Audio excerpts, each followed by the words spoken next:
नेताजी सुभाष चंद्र जी बोस की 125वीं जयंती वर्ष पर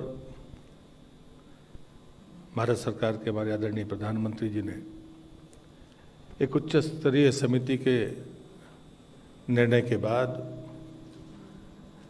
23 जनवरी को पराक्रम दिवस के रूप में मनाने का फैसला किया है, जिसका नोटिफिकेशन आप सबके पास में पहुंच भी गया होगा।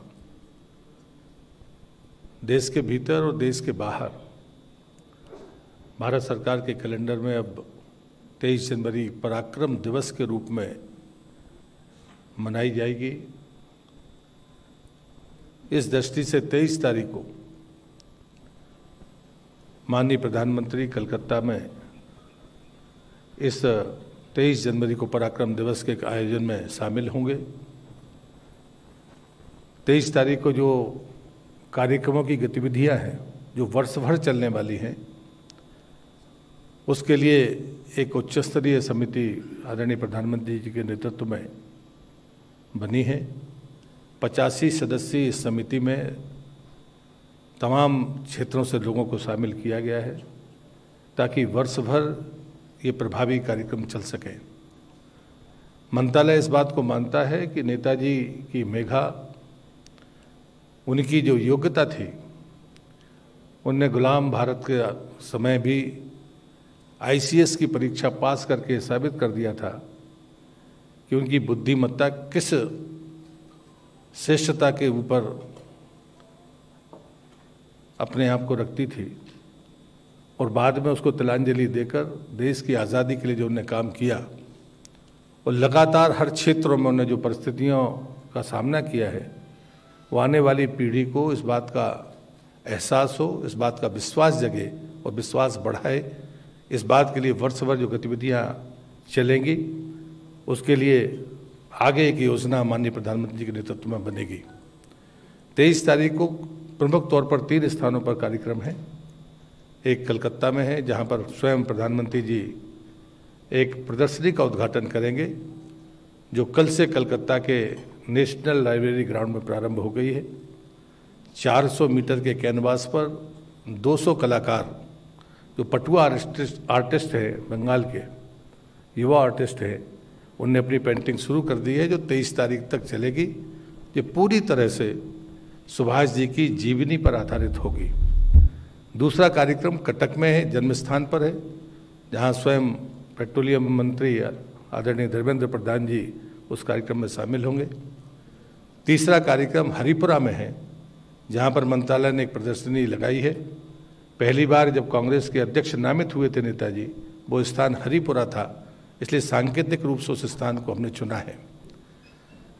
जबलपुर का त्रिपुरी अधिवेशन नेताजी के जीवन का मोड़ था, जहाँ पर उन्होंने कांग्रेस के अध्यक्ष के रूप में अपने निर्वाचन को से जीता, और बाद में त्यागपत्र देने के बाद उन्होंने अपनी दूसरा रास्ता तय किया। गोटेगांव के पास एक कस्बा है, जहाँ पर पिछले 37 साल से 20 जनवरी से 23 जनवरी के एक राष्ट्रीय प्रतियोगिता खेल की होती रही है, क्योंकि नेताजी का प्रभाव महाकौशल के हर कस्बे और गांव में है। क्योंकि और इस नाते उस कार्यक्रम को पर्यटन मंत्रालय ने इस बार प्रायोजित किया है, उनका वो 38वां वर्ष है। ये गतिविधियाँ 23 तारीख की हैं। अन्य जो कार्यक्रम हैं वो अन्य मंत्रालयों के हैं, जिनने अभी प्रस्ताव हमारे संस्कृति मंत्रालय को भेजे हैं, जिनका अंतिम फैसला उच्च स्तरीय समिति करेगी। लेकिन मोटे तौर पर मैं मानता हूं कि हमें उसकी जानकारी होनी चाहिए। जैसे फुटबॉल टूर्नामेंट और मैराथन, ये खेल विभाग ने तय किया है कि वो वर्ष भर गतिविधियाँ नेताजी के नाम पर समर्पित करेंगे। पदयात्राएं और साइकिल यात्राएं, ये भी युवा कार्यक्रम विभाग ने तय की हैं कि वर्ष भर वो गतिविधियों को जारी रखेंगे। देखो अपना देश के तहत जो वेबिनार्स होंगे पर्यटन मंत्रालय के, वो पूरी तरह से नेताजी के लिए समर्पित होंगे।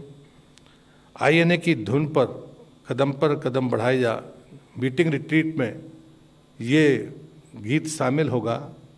रक्षा मंत्रालय ने ऐसा फैसला किया है।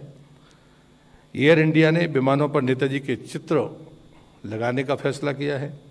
नेताजी के नाम पर एक एक्सप्रेस रेलगाड़ी रेल मंत्रालय ने तय की है।